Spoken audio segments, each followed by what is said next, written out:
Capítulo 10. Después miré, y sobre la bóveda que estaba encima de la cabeza de los querubines, vi una especie de piedra de zafiro que tenía la forma de un trono. Y el Señor le dijo al hombre vestido de lino: métete entre las ruedas que están debajo de los querubines, toma un puñado de las brasas que están entre los querubines, y espárcelas por toda la ciudad. Y el hombre se metió allí, mientras yo miraba. En el momento en que el hombre entró, los querubines estaban en la parte sur del templo, y una nube llenaba el atrio interior. Entonces la gloria del Señor, que estaba sobre los querubines, se elevó y se dirigió hacia el umbral del templo. La nube llenó el templo, y el atrio se llenó del resplandor de la gloria del Señor. El ruido de las alas de los querubines llegaba hasta el atrio exterior, y era semejante a la voz del Dios Todopoderoso. El Señor le ordenó al hombre vestido de lino: toma fuego de en medio de las ruedas que están entre los querubines. Así que el hombre fue y se paró entre las ruedas. Uno de los querubines extendió la mano, tomó el fuego que estaba entre ellos, y lo puso en las manos del hombre vestido de lino. Aquél lo recibió y se fue. Debajo de las alas de los querubines se veía algo semejante a la mano de un hombre. Me fijé, y al lado de los querubines vi 4 ruedas, una junto a cada uno de ellos.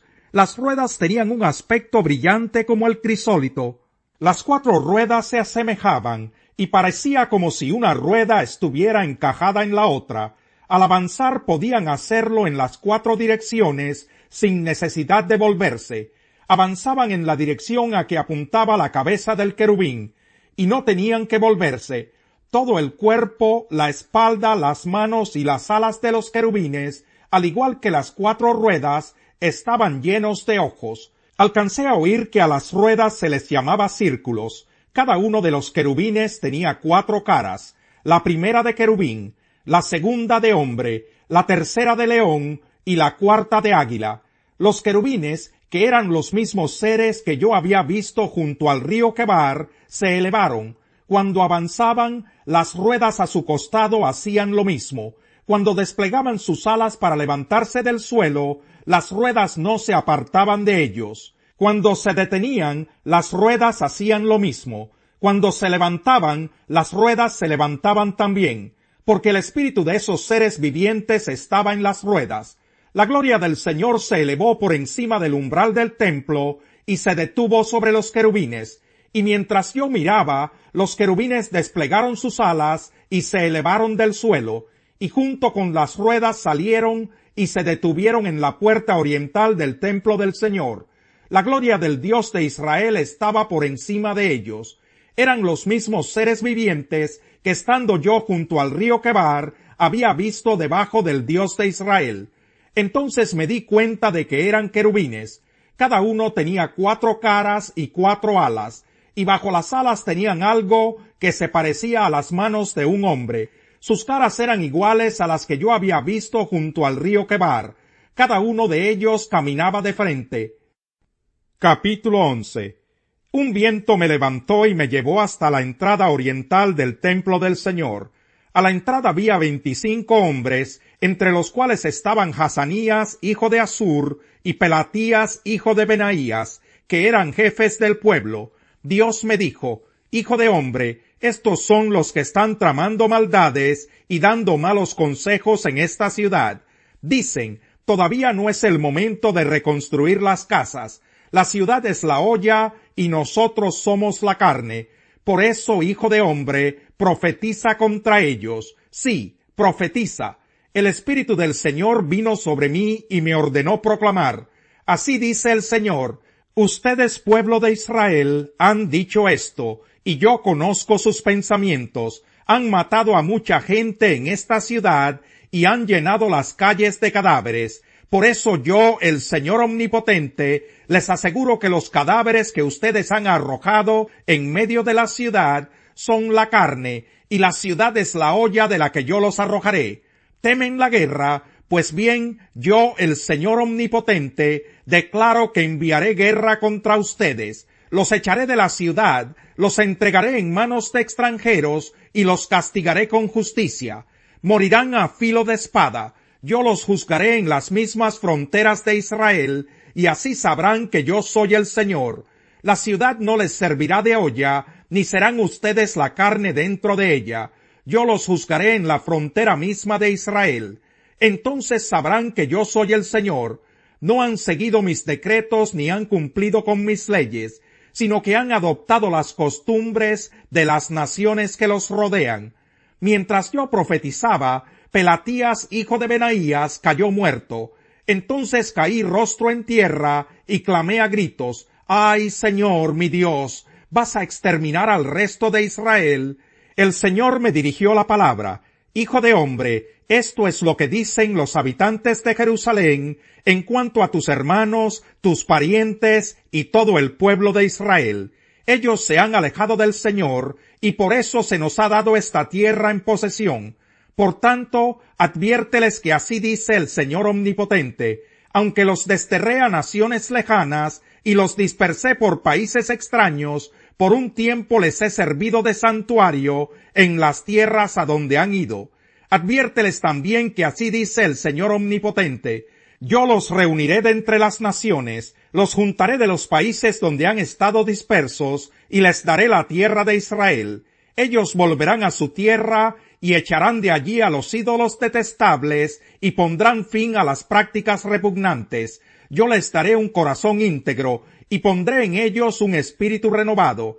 Les arrancaré el corazón de piedra que ahora tienen, y pondré en ellos un corazón de carne, para que cumplan mis decretos y pongan en práctica mis leyes.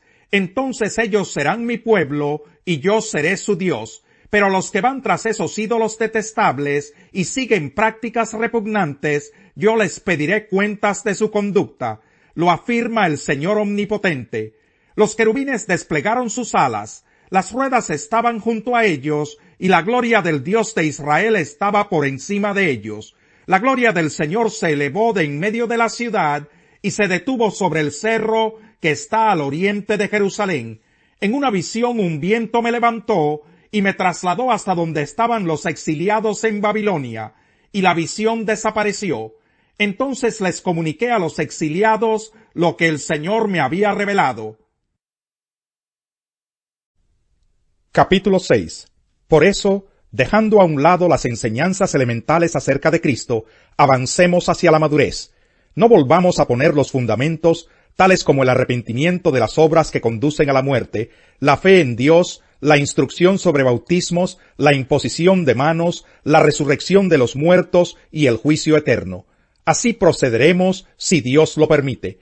Es imposible que renueven su arrepentimiento aquellos que han sido una vez iluminados, que han saboreado el don celestial, que han tenido parte en el Espíritu Santo y que han experimentado la buena palabra de Dios y los poderes del mundo venidero, y después de todo esto se han apartado. Es imposible porque así vuelven a crucificar, para su propio mal, al Hijo de Dios, y lo exponen a la vergüenza pública. Cuando la tierra bebe la lluvia que con frecuencia cae sobre ella, y produce una buena cosecha para los que la cultivan, recibe bendición de Dios. En cambio, cuando produce espinos y cardos, no vale nada, está a punto de ser maldecida y acabará por ser quemada.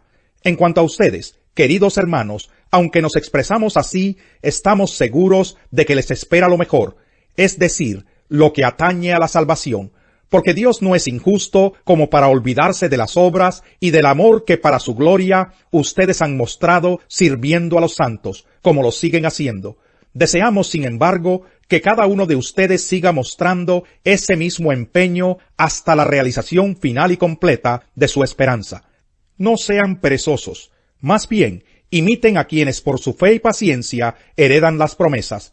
Cuando Dios hizo su promesa a Abraham, como no tenía a nadie superior por quien jurar, juró por sí mismo, y dijo: te bendeciré en gran manera y multiplicaré tu descendencia. Y así, después de esperar con paciencia, Abraham recibió lo que se le había prometido. Los seres humanos juran por alguien superior a ellos mismos, y el juramento, al confirmar lo que se ha dicho, pone punto final a toda discusión. Por eso Dios, queriendo demostrar claramente a los herederos de la promesa que su propósito es inmutable, la confirmó con un juramento. Lo hizo así para que mediante la promesa y el juramento, que son dos realidades inmutables en las cuales es imposible que Dios mienta, tengamos un estímulo poderoso los que buscando refugio nos aferramos a la esperanza que está delante de nosotros. Tenemos como firme y segura ancla del alma una esperanza que penetra hasta detrás de la cortina del santuario, hasta donde Jesús, el precursor, entró por nosotros, llegando a ser sumo sacerdote para siempre, según el orden de Melquisedec. Pero envió delante de ellos a un hombre, a José, vendido como esclavo. Le sujetaron los pies con grilletes, entre hierros le aprisionaron el cuello, hasta que se cumplió lo que él predijo, y la palabra del Señor probó que él era veraz. El rey ordenó ponerlo en libertad, el gobernante de los pueblos lo dejó libre, le dio autoridad sobre toda su casa, y lo puso a cargo de cuanto poseía, con pleno poder para instruir a sus príncipes e impartir sabiduría a sus ancianos. Entonces Israel vino a Egipto, Jacob fue extranjero en el país de Cam. El Señor hizo que su pueblo se multiplicara, lo hizo más numeroso que sus adversarios, a quienes trastornó para que odiaran a su pueblo y se confabularan contra sus siervos. Envió a su siervo Moisés y a Aarón, a quien había escogido, y éstos hicieron señales milagrosas entre ellos, maravillas en el país de Cam. Envió tinieblas y la tierra se oscureció, pero ellos no atendieron a sus palabras. Convirtió en sangre sus aguas y causó la muerte de sus peces. Todo Egipto se infestó de ranas, hasta las habitaciones de sus reyes. Habló Dios, e invadieron todo el país, enjambres de moscas y mosquitos. Convirtió la lluvia en granizo, y lanzó relámpagos sobre su tierra. Derribó sus vides y sus higueras, y en todo el país hizo astillas los árboles. Dio una orden y llegaron las langostas, infinidad de saltamontes. Arrasaron con toda la vegetación del país, devoraron los frutos de sus campos. Hirió de muerte a todos los primogénitos del país, a las primicias de sus descendientes. Capítulo 27. No te jactes del día de mañana, porque no sabes lo que el día traerá. No te jactes de ti mismo, que sean otros los que te alaben.